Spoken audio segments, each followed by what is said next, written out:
Vamos a hacer la clase ahora de muñeca humana.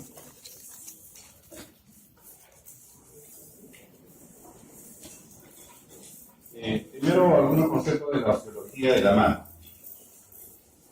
Los huesos en la mano van a estar distribuidos en tres componentes.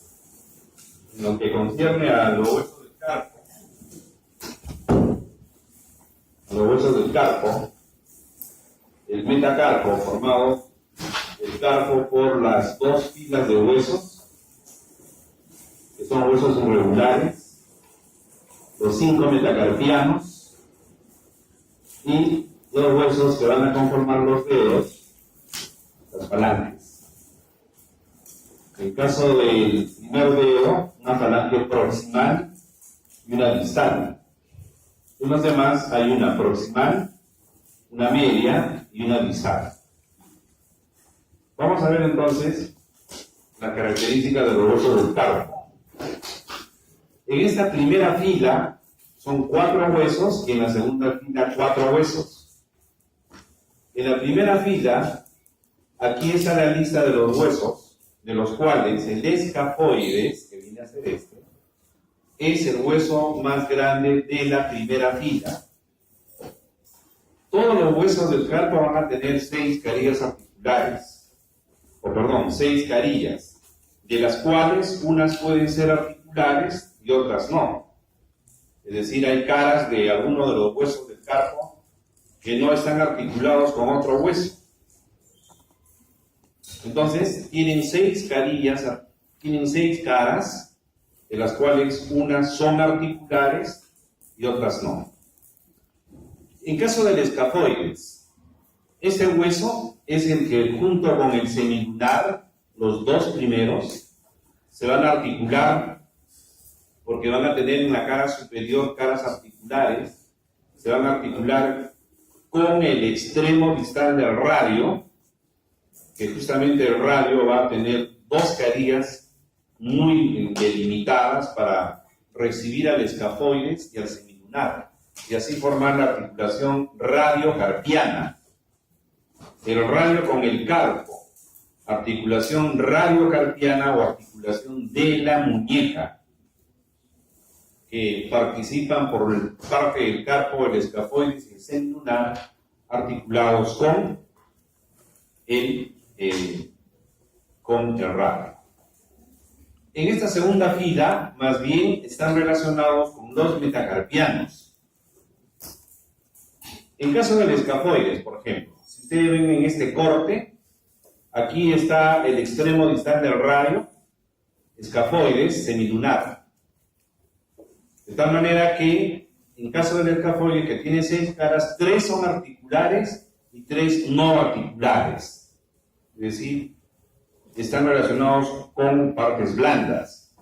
Una de las carillas articulares, por ejemplo, la que va con el radio, la que va con el semilunar, la que va con el hueso grande y con el trapezoide. Por ejemplo, esta es una cara que no es articular. El escafoides, ténganlo esto muy presente, por favor. Cuando alguien se cae de manos, estaba caminando, se tropieza, y en lugar de golpearse la cara, uno pone la mano como mecanismo de defensa. El hueso que más se fractura en el carpo es el escafoides. Este escafoides es el hueso más frecuentemente fracturado ante una contusión o un trauma en la mano. Y además en el escafoides va a estar relacionado con este músculo aductor corto del pulgar. En el semilunar, que es el siguiente hueso, que también se articula con el radio, el nervio mediano puede lesionarse en diferentes niveles. En el codo, por ejemplo, cuando está cruzando al supinador, al pronador redondo, el síndrome del pronador, en el túnel carpiano, y en la mano.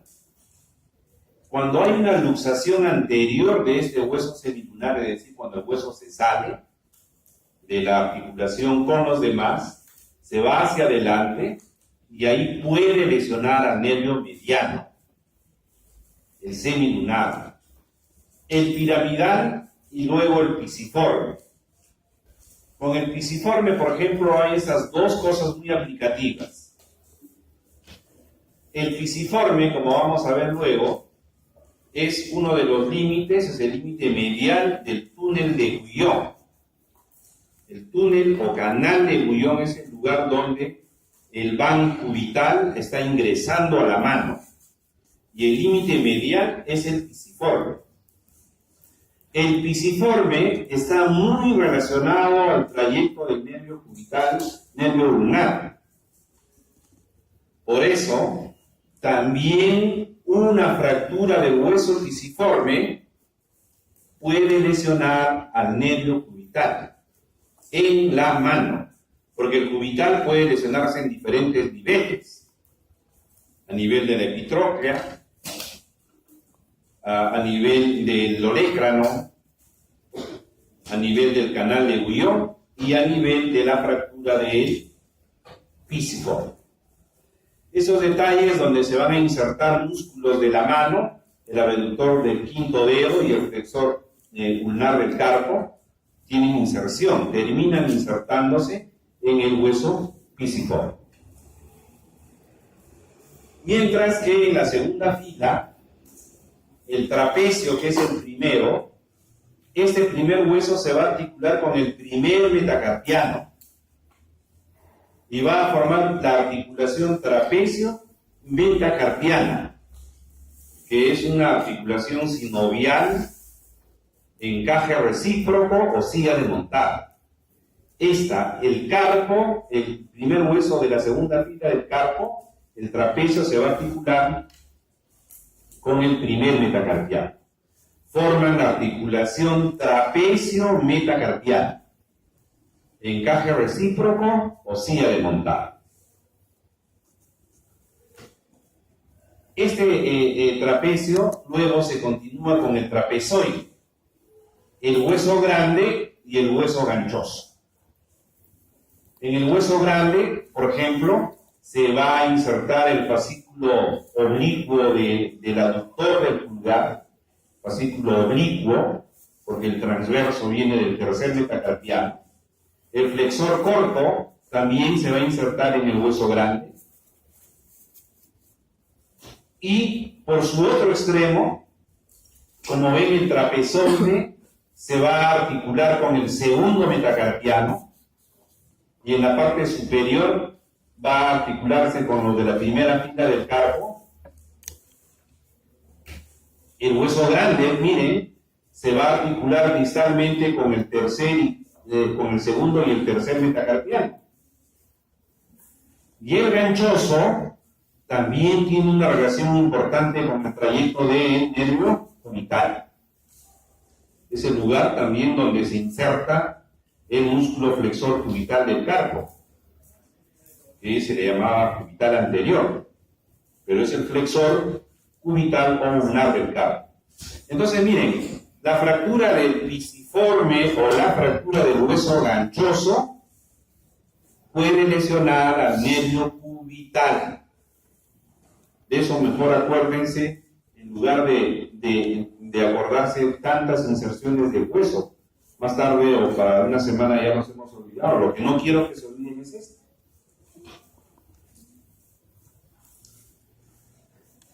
Este es el túnel carpiano. El túnel carpiano está formado por dos elementos. Una parte ósea, que son los huesos del carpo, y una parte ligamentaria, que es el ligamento anular anterior del carpo, o llamado también retináculo flexor. Es más grueso, es bastante grueso. Y ese retináculo flexor en la parte lateral se está insertando en el escafoides y en el trapecio.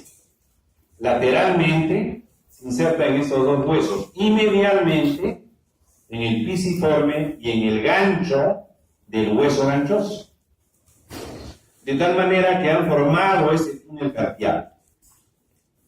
Entonces tenemos inserción medial inserción lateral del ligamento anular anterior del carpo. Por eso que ponemos esta figura de abajo para mencionar solamente el carpo. Y luego cerrando ya para formar el túnel carpiano el ligamento anular anterior o retináculo flexor. A nivel de la parte anterior de la muñeca entonces se ha formado este túnel carpiano, donde van a pasar tendones y el nervio mediano. Los tendones del flexor común superficial de los dedos, los tendones del flexor común profundo de los dedos. Recuerden que el flexor común superficial va a transcurrir por la palma de la mano y van a terminar insertándose en la falange media para permitir la flexión de la falange media. Y el flexor común profundo, por detrás de los tendones del superficial, van a pasar también por la palma de la mano, detrás del tendón del flexor común superficial, para terminar en la falange distal de los 4 últimos dedos. Lo que van a hacer el flexor común profundo es flexionar las falanges distales. Entonces, en ese trayecto para ingresar a la mano los tendones de los flexores, lo harán por el túnel carpiano. Como el otro músculo del tercer plano, el flexor largo del pulgar, y obviamente el nervio mediano. El nervio mediano. Este túnel carpiano, cuando está pasando el nervio mediano, ojo con eso por favor, totalmente no pasa el nervio mediano. Fíjense en la figura del medio. Antes de que el nervio mediano ingrese al túnel carpiano ha dado esta rama. El nervio palmar que va a inervar la zona media de la palma de la mano. ¿Por qué aclaro esto? Porque este sitio es lugar de una enfermedad que se llama el síndrome del túnel carpiano. ¿Y por qué sucede eso? Porque hay un proceso inflamatorio. Fíjense que en la parte posterior es hueso y en la parte anterior es ligamento. Entonces, si se inflama, se hincha, ¿quiénes van a sufrir dentro del ligamento, dentro del túnel? Los tendones de los flexores y el nervio mediano.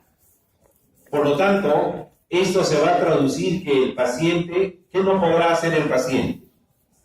Si pasan los tendones de los flexores, ¿qué cosa no podrá hacer el paciente? Flexionar la falange distal, la falange media. Porque si los mueve, ¿qué va a pasar? Va a dolerle al paciente. El paciente quiere tener su mano extendida.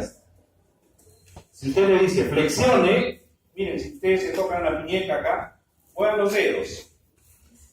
Se mueven todos los tendones. En las personas que son más delgadas se observa el trayecto de los tendones del flexor común superficial. Entonces, si está sumamente inflamado, hinchado, no va a poder movilizar los tendones. Y además va a tener, ¿qué cosa? El nervio mediano en la mano tiene función motora y tiene función sensitiva.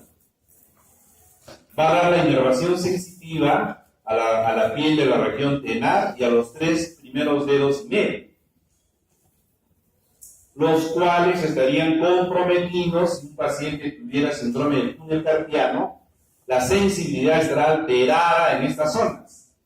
La pregunta es, ¿y qué parte de la palma de la mano no alteraría su sensibilidad? Acuérdense de este nervio.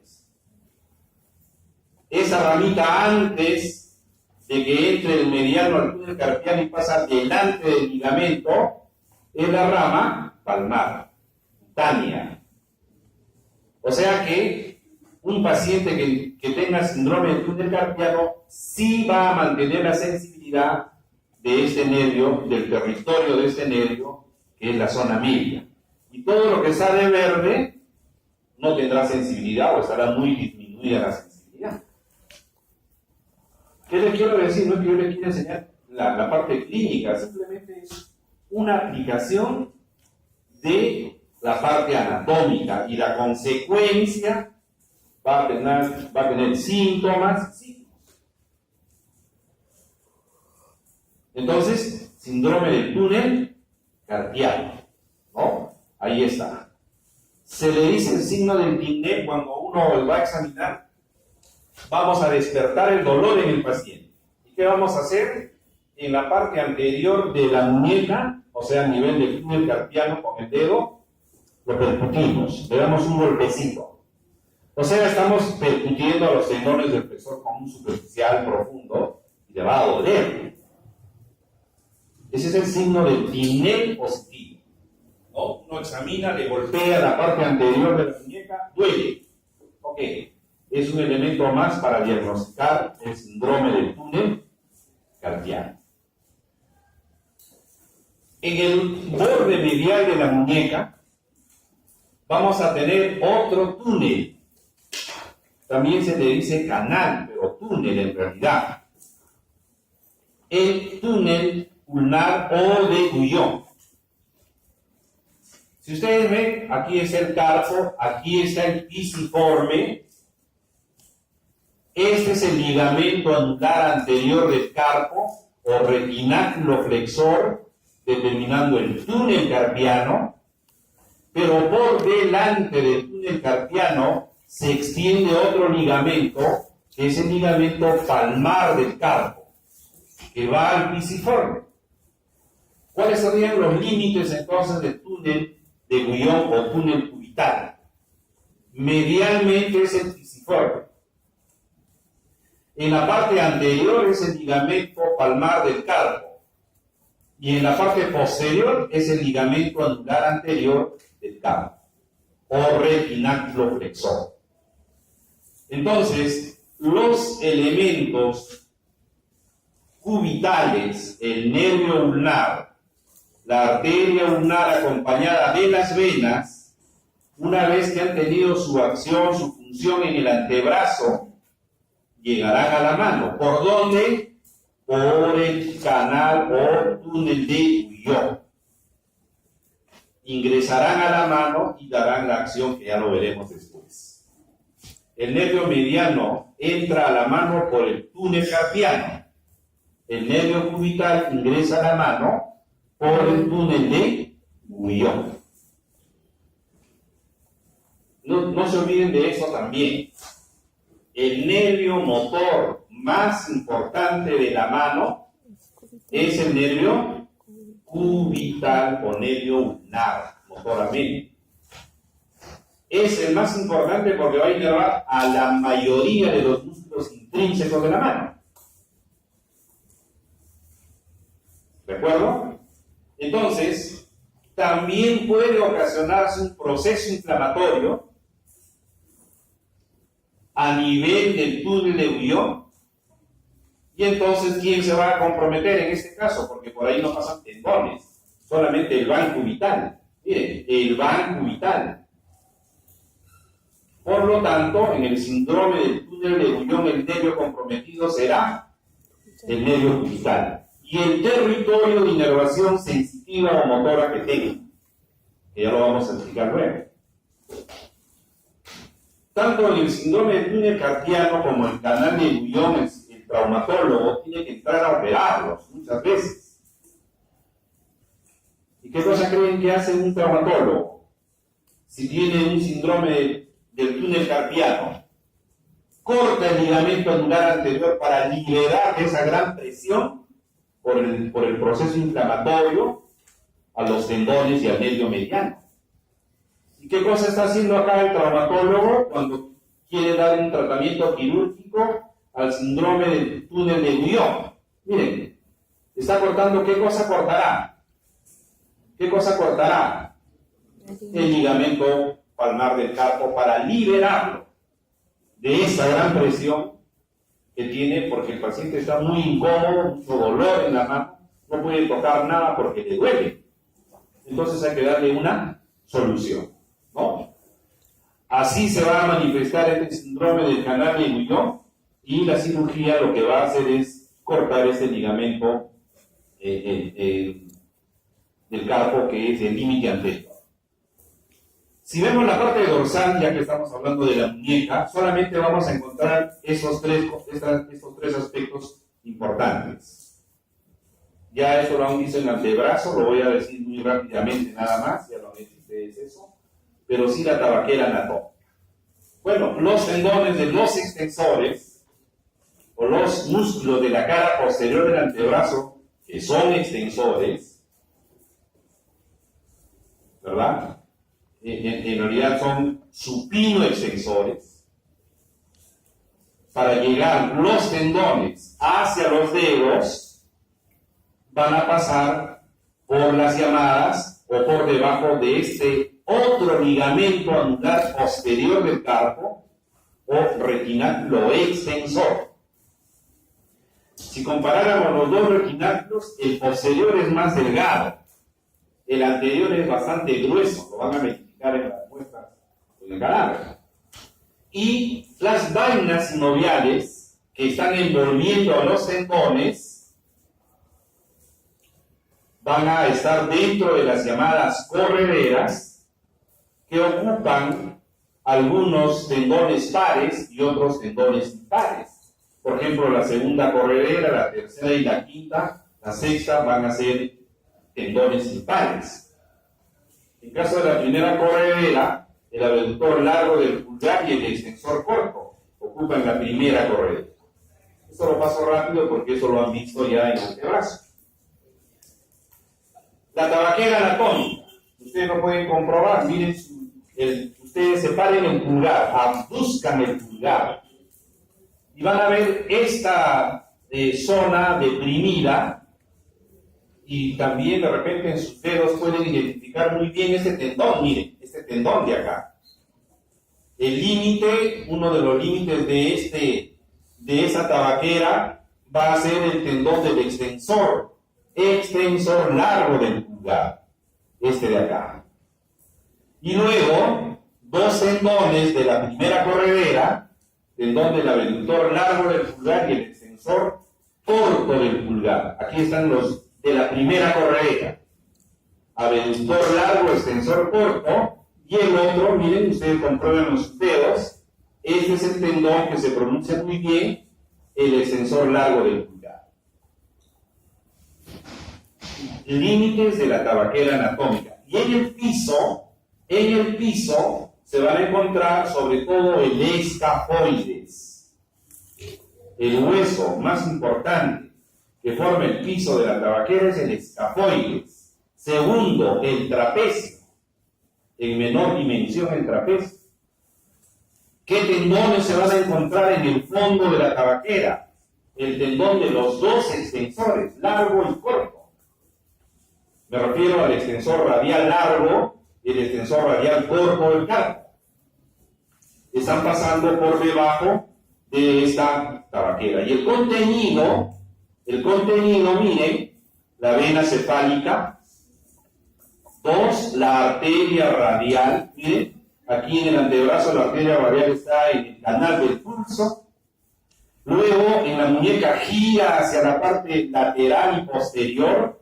Miren, acá está en una disección. Esa es la arteria radial, ya está dentro de la tabaquera. Y ahí dentro de la tabaquera empieza a dar ramas también. Esta es la primera arteria metacarpiana dorsal, la arteria carpiana dorsal, que están originándose en la propia tabaquera. Y el trayecto de la misma arteria que va a perforar luego el primer interóseo dorsal para irse a la palma de la mano y luego formar el arco palmar profundo. Entonces, ¿qué hay en el piso de la tabaquera? Primero, ¿qué hueso? El escafoides. ¿Qué otro hueso? El trapecio. ¿Qué tendones? Tendón de los dos extensores radiales, largo y corto. Muy bien. Y ahora si vemos la parte ya de la palma de la mano, hay 3 regiones acá. La región palmar externa, que es la región tenar, que se corresponde con el pulgar. porque los 4 músculos que hay acá son para mover el pulgar. En la región, el otro extremo, hipotenar, los 3 músculos que hay acá son para mover el quinto dedo. Y entre las 2 regiones, tenar e hipotenar, está la región palmar media. Entonces, topográficamente lo vamos a separar así. Si ustedes ven la palma de la mano, la parte pronunciada, convexa, la región tenar, hipotenar. Y entre los 2, la región palmar media. También a nivel de la piel se puede ver diferentes tipos de pliegues. La clásica es este pliegue transverso distal y el transverso proximal. Estos 2. Tal vez muchos de ustedes lo tengan. Los 2 transversos, el distal y el proximal. Y luego, el pliegue longitudinal externo o radial, que viene a ser este, y el pliegue medio de la palma. Si vamos ya en la parte de la disección, después de estar separando la piel, lo primero que nos vamos a encontrar va a ser la fascia palmar. Lo primero que nos encontramos es la fascia palmar. Miren las características de la fascia palmar. Tiene la forma de un triángulo. El vértice está hacia la muñeca y es la continuación de la fascia antebraquial. Esta fascia antebraquial se va a ir a la mano para formar la fascia palmar. La otra característica a nivel del vértice. Miren, el tendón del músculo palmar largo se va a unir con la fascia palmar. Recuerden que el palmar largo se origina en la epitróquea. ¿Y dónde termina? No termina en una inserción ósea. El palmar largo se va a insertar en la fascia palmar.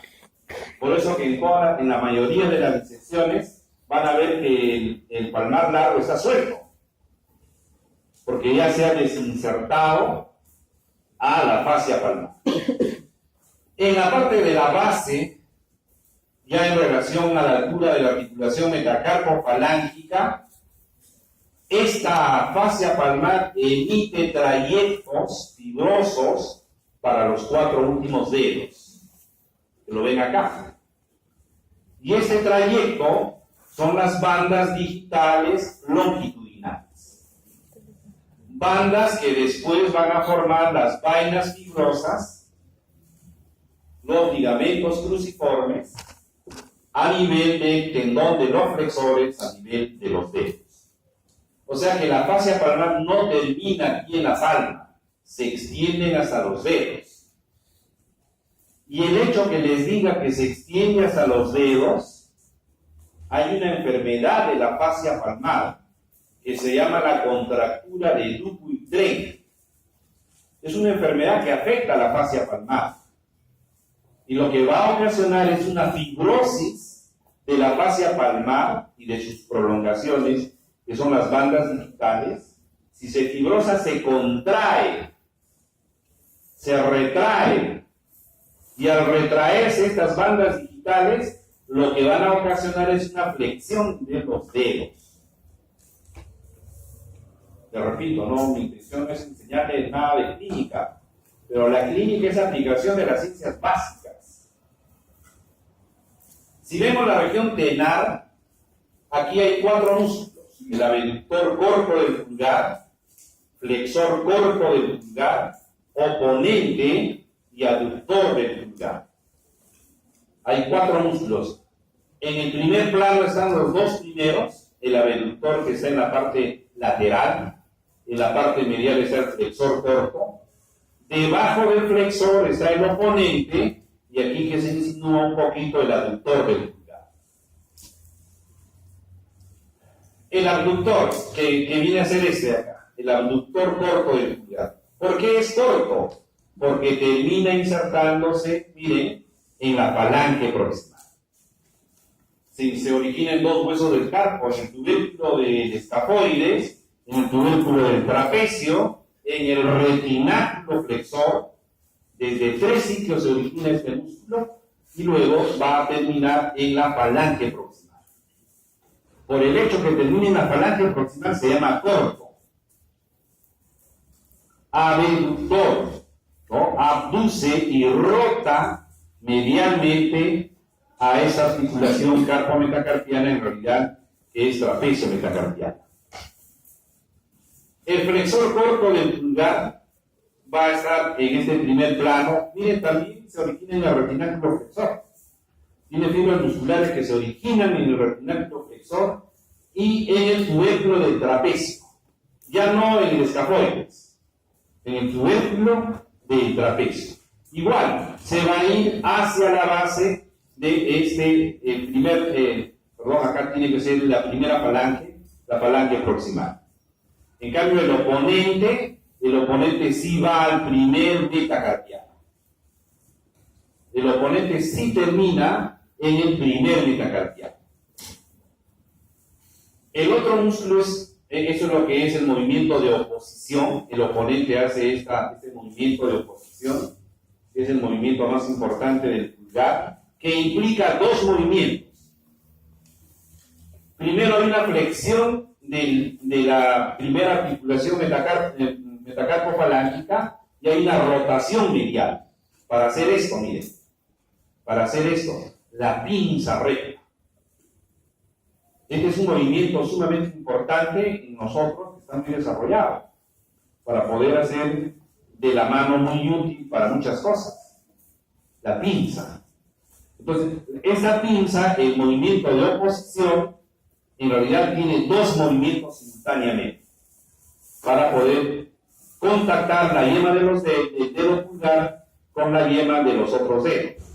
Nos va a permitir hacer el movimiento de oposición.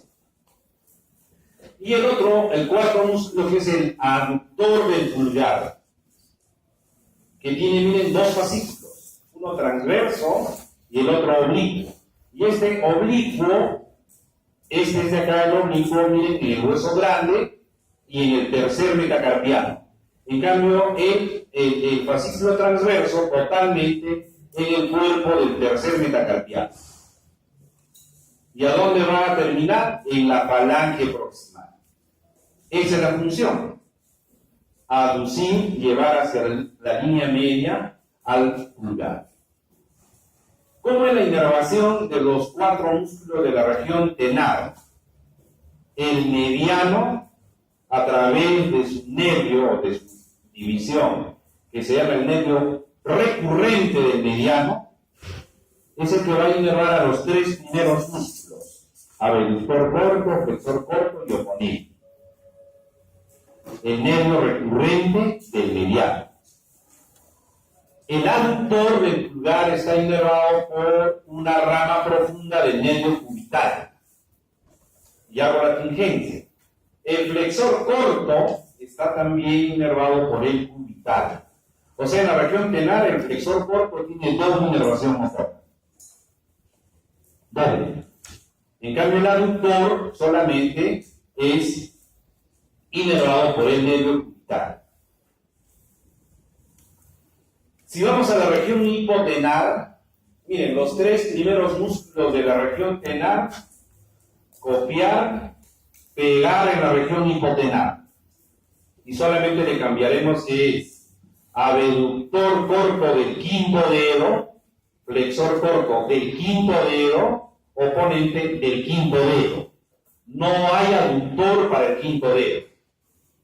Los tres primeros músculos los pasamos a la región hipotenar. Pero antes de eso, tal vez sea muy difícil de ver en los preparados, un músculo muy superficial a nivel del tejido celular subcutáneo, que es el palmar cutáneo. Se origina aquí en el ligamento anular anterior del carpo y se pierde en el tejido graso. Si uno inicia la disección de la mano, podríamos ver. Lo más probable es que este músculo muy delgado ya no lo podamos ver. Entonces, tenemos primero al abductor corto del quinto dedo del meñique, ¿no? Abductor corto, perdón, del quinto dedo. Este se origina aquí en el pisiforme, en el ligamento pisiganchoso, ¿y dónde va a terminar? En la falange proximal. Falange proximal. Por eso es corto. Y el flexor corto Este va a venir del hueso ganchoso y del retináculo flexor, también a la falange proximal. Y el oponente viene también del hueso ganchoso, retináculo flexor, y va a terminar, ojo, en el quinto metacarpiano. El oponente del pulgar termina en el primer metacarpiano, no en la falange. Y el oponente del quinto dedo termina en el quinto metacarpiano. La inervación de los tres músculos de la región hipotenar no hay pierde, cubital, ulnar, no hay pierde. Los tres músculos de la región hipotenar, cubital. La región palmar media, la zona media. Bueno, lo primero que tenemos es la fascia palmar. La fascia palmar está cubriendo, por ejemplo, al ingreso del nervio mediano y la división luego del nervio mediano. La fascia palmar está cubriendo al arco palmar superficial de los dedos. La fascia palmar está cubriendo al trayecto de los tendones de los flexores, superficial y profundo. O sea que la fascia palmar es protectora, cubre a estos elementos muy nobles como el nervio mediano, su división, como el arco palmar superficial. Entonces, uno a medida que va retirando la disección de la fascia palmar es cortar a nivel de la base y se orina hacia la parte posterior, manteniendo el vértice con la llegada del tendón del palmar largo, para mantenerse en el tendón del palmar largo. Entonces, en esta región palmar media vamos a tener al nervio mediano y al nervio cubital. Tendremos aquí, miren, al tendón de los flexores, tendremos a los músculos lumbricales y los interóseos palmares por detrás de estos tendones. Entonces, primero veremos los tendones de los flexores. Ya hemos dicho de que el tendón de los flexores común es superficial y profundo. Para ingresar a la mano lo tiene que hacer por el túnel carpiano. Y delante estará el tendón del flexor común superficial y posterior a él el tendón del flexor común profundo. Y cuando ya están llegando a la falange media, el tendón del flexor común superficial se divide en dos. Se va a insertar de dos maneras en la parte lateral de las falanges medias. Y al separarse, deja un espacio para que el tendón del flexor común profundo continúe su trayecto y llegue así a la falange distal. Por lo tanto, el tendón del flexor común profundo perfora el tendón del flexor común superficial a nivel de la segunda falange. El perforado es el flexor común superficial. Y estos tendones, como decían antes, la fascia palmar va a prolongarse en la parte anterior de los dedos en relación a los flexores, a los tendones de los flexores. Miren, si ustedes ven acá, los tendones de los flexores no están libres. Todos están envueltos por ligamentos. Ligamentos que también le llaman las poleas, los ligamentos anulares. Son 5 ligamentos anulares. El primero, que está antes de la articulación metacarpofalángica, miren los tendones de los flexores, están luego cubiertos por este segundo ligamento anular, que está en la zona media de la falange proximal. Luego viene un ligamento cruciforme, luego viene el tercer ligamento anular, otro ligamento cruciforme, un cuarto ligamento anular, ligamento cruciforme, y a nivel de la articulación interfalángica distal está el quinto ligamento anular. Entonces los tendones de los flexores están sumamente asegurados en el trayecto a su inserción, sea en la falange media o en la falange distal. Que acá lo podemos ver otra vez. Esos 5 ligamentos anulares, el primero a nivel de la articulación metacarpofalángica, el segundo está en el inicio de la falange proximal, el tercero a nivel de la articulación interfalángica proximal, el cuarto en la zona media de la falange media, y el quinto está a la altura de la articulación interfalángica distal. Y entre ellos, acá por ejemplo, un ligamento cruciforme. De esa manera se asegura el trayecto del tendón de los tendones del flexor común superficial y profundo. Los músculos de la región media son los llamados lumbricales. Son 4 lumbricales. Miren, los 2 primeros, los 4 se originan del tendón del flexor común profundo de los dedos. No se origina en un hueso. Se origina en el tendón del flexor común profundo de los dedos. Los 2 primeros tienen una sola cabeza de origen. Por eso se le llama unipinnados o unipenniformes. Si ustedes ven los 2 siguientes, tercer y cuarto lumbrical, tienen 2 cabezas de origen. Miren, 2 cabezas. Por eso se les llama bipinnados o bipenniformes. En caso del primer lumbrical, se va a originar en la parte lateral o externa del tendón del flexor común profundo y va a terminar en la falange proximal. Y ojo, en el aparato extensor de los dedos. El segundo lumbrical en el borde lateral o radial del tendón del flexor común profundo y termina en la falange proximal del tercer dedo, en la falange proximal del tercer dedo. Los 2 primeros lumbricales inervados por el nervio mediano. Y los 2 últimos que son bipinnados o bipenniformes, miren, en el borde cubital del tendón del flexor común profundo que va al tercer dedo y en el borde lateral del tendón que va al cuarto dedo. Los 2 se juntan y terminan en la falange proximal del cuarto dedo y en el aparato extensor.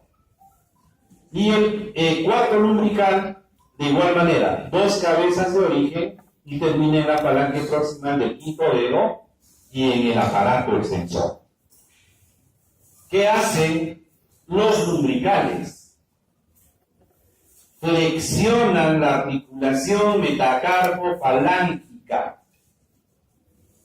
Y como se insertan en el aparato extensor, entonces simultáneamente extienden las interfalángicas.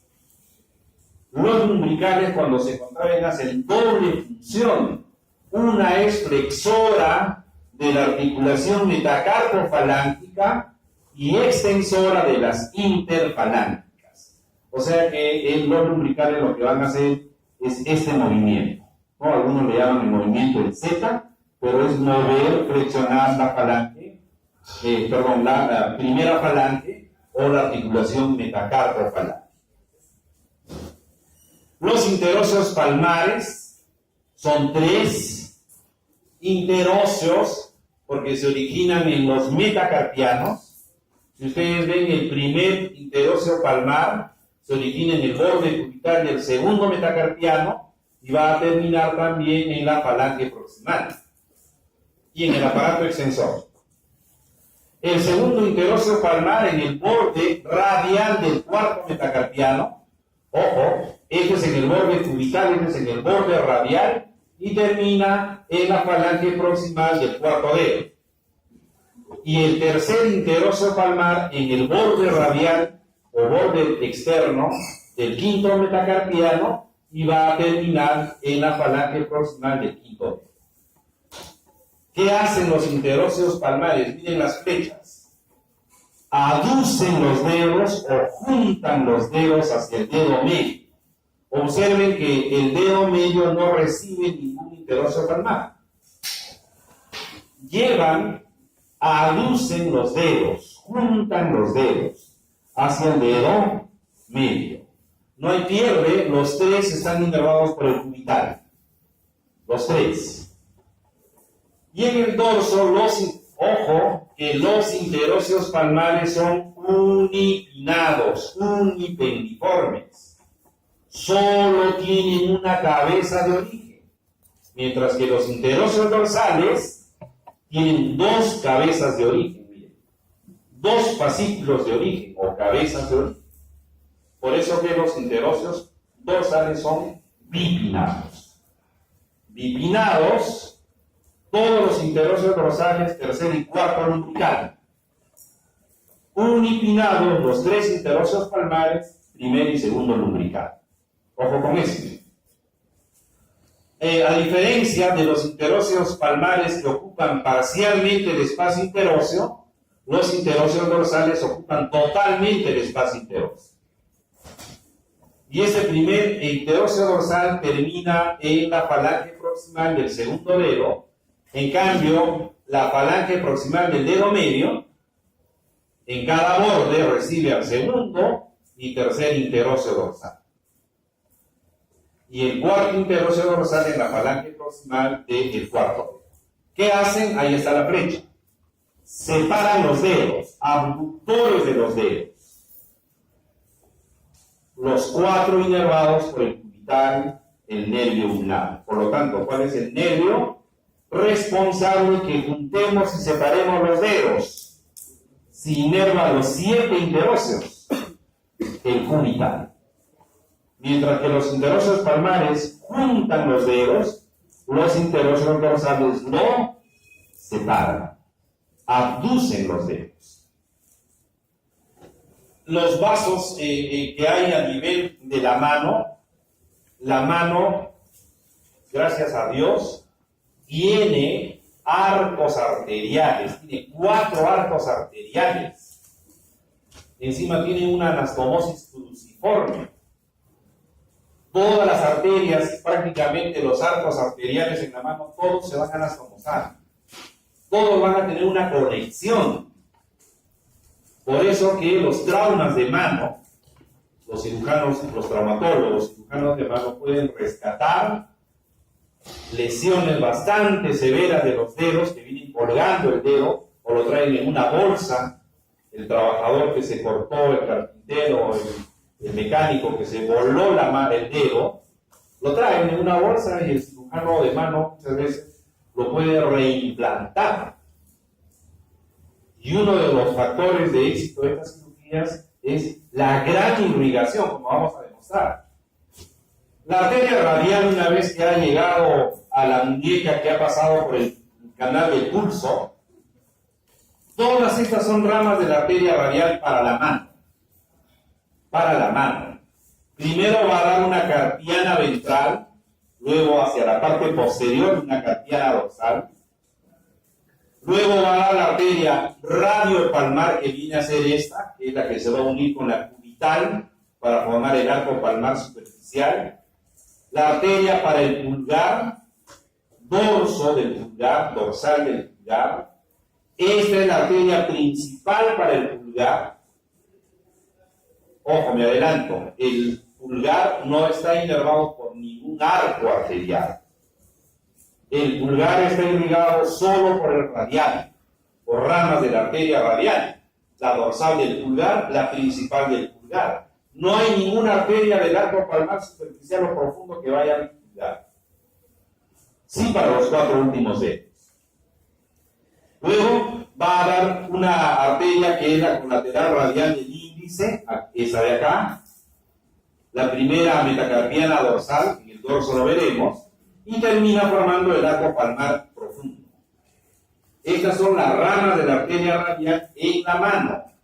La arteria cubital, una vez que ingresa a la mano pasando por el canal de Guillón, esa arteria lo primero que va a dar también son 2 carpianas. Miren, esta es la carpiana ventral de la radial y esta es la carpiana ventral de la cubital para formar el arco carpiano ventral o el arco anterior del carpo.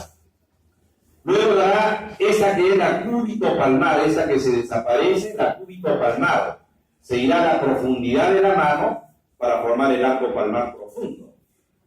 Y de esta cubital todavía como tronco dará la colateral digital medial para el borde medial del quinto dedo. ¿Cómo termina la arteria cubital? Miren, el tronco de la cubital se une con la radio palmar para formar el arco palmar superficial. Este es el arco palmar superficial. ¿Quiénes lo van a formar? Unión de la arteria cubital con la radio palmar de la radial. ¿Qué va a salir del arco palmar superficial? Miren, las tres arterias digitales palmares comunes.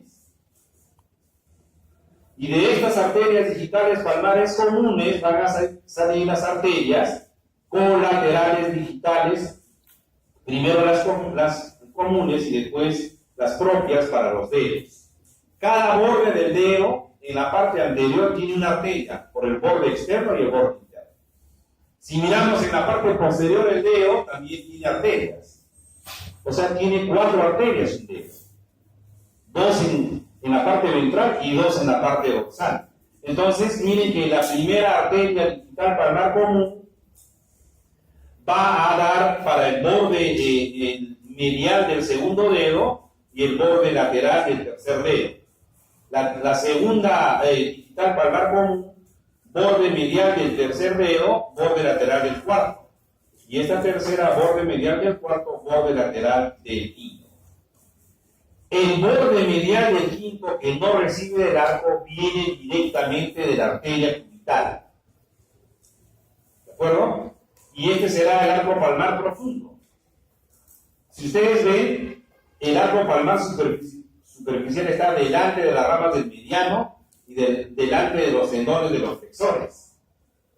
El arco palmar profundo, para verlos, hay que sacar todo eso, o si se puede disecar manteniéndolo mejor. Miren, aquí está cortado el tendón de los flexores y aquí ya se puede ver los interóseos palmares y el arco palmar profundo. ¿Quiénes forman el arco palmar profundo? La unión, miren, la arteria cubital que da la cúbito palmar con el tronco de la arteria radial. La arteria radial que estaba en el dorso penetra al primer interóseo dorsal, penetra al aductor y ahora se anastomosa. ¿Qué salen de este arco palmar profundo? Miren, las arterias metacarpianas palmares. ¿Dónde terminan las arterias metacarpianas palmares? En las digitales palmares comunes del arco palmar superficial. O sea que los dos arcos arteriales, palmar superficial y profundo, se anastomosan. Las ramas del arco palmar profundo, que son las metacarpianas palmares, sigan el puntero, por favor. Miren, ¿dónde está terminando? Aquí está la arteria digital palmar común del arco palmar superficial. Hacia la parte superior va la arteria recurrente y van a dar perforantes. Esta arteria recurrente va a ser parte de la anastomosis cruciforme, que lo vamos a mencionar. Algunas variantes, no siempre vamos a encontrar bonito el arco palmar superficial. Miren, encontré en una disección de este arco palmar, llamaba la atención que no se conectaba con la radio palmar. Y en la bibliografía se encontró esta forma de llegar la irrigación a la mano. O sea que verdaderamente no hay un arco. Miren, en la disección se copia perfectamente cómo salen estas 3 ramas digitales y acá sola va bajando la supuesta radio palmar. Como se puede observar muy bien el arco palmar superficial con las arterias digitales palmares comunes y con las colaterales. En el carpo, en la parte posterior del carpo, hay un arco arterial dorsal del carpo, o carpiano dorsal, y en la parte anterior del carpo hay otro arco arterial. Sería el arco carpiano ventral o el arco del carpo anterior. Como ven, les dije que habían 4 arcos arteriales: superficial, profundo, carpiano ventral, carpiano dorsal. Y el carpiano dorsal no es otra cosa que la unión de las 2 ramas carpianas dorsales, una que viene de la radial y la otra que viene de la digital. Al carpiano ventral, el dorsal, le llega la arteria interósea posterior. O sea que la interósea posterior va de alguna manera, va a hacer una anastomosis. ¿Y qué sale de este arco carpiano dorsal? Las metacarpianas dorsales. En cada espacio interóseo estarán las arterias metacarpianas dorsales, de las cuales saldrán las arterias para la cara posterior de los dedos. Yo les decía que los dedos tienen en la parte ventral 2 arterias en cada borde, y en la parte dorsal 2 arterias que darán las metacarpianas dorsales. La primera metacarpiana, esta es la segunda, la tercera y la cuarta metacarpiana. La primera metacarpiana dorsal sale de la radial directamente, no del arco dorsal del carpo. Y el arco carpiano ventral, que vendría a ser este, que también se anastomosan entre sí. Por eso decía, la mano felizmente tiene una administración de sangre asegurada. Todos los arcos arteriales van a estar anastomosados, ¿no? El arco palmar profundo se anastomosa con el arco palmar superficial a través de las metacarpianas palmares. El arco carpiano dorsal se anastomosa con el arco palmar profundo porque recibe las perforantes, etc. ¿Cómo es el drenaje venoso de la mano? Primero están las venas digitales dorsales. Estas venas digitales dorsales forman las metacarpianas dorsales. Las metacarpianas dorsales van a formar este arco venoso dorsal del carpo, que es donde saldrán a nivel del dedo de la vena cefálica, ¿no? La vena dorsal del pulgar, la vena cefálica, y a nivel de la salvatela del meñique, la vena basílica, ¿no? Que luego se van a continuar hacia el codo y para formar luego lo que ya vieron a nivel del antebrazo. El drenaje profundo, drenaje venoso profundo de la mano, van a ir hacia las venas profundas, es decir, a las venas que acompañan a la arteria radial, a la arteria cubital, etc. La inervación de la mano. Si vemos la palma de la mano de manera sensitiva, bien fácil lo diremos. Lo de color amarillo es las ramas del nervio mediano. El nervio mediano inerva a la piel de la región tenar. El nervio mediano va a dar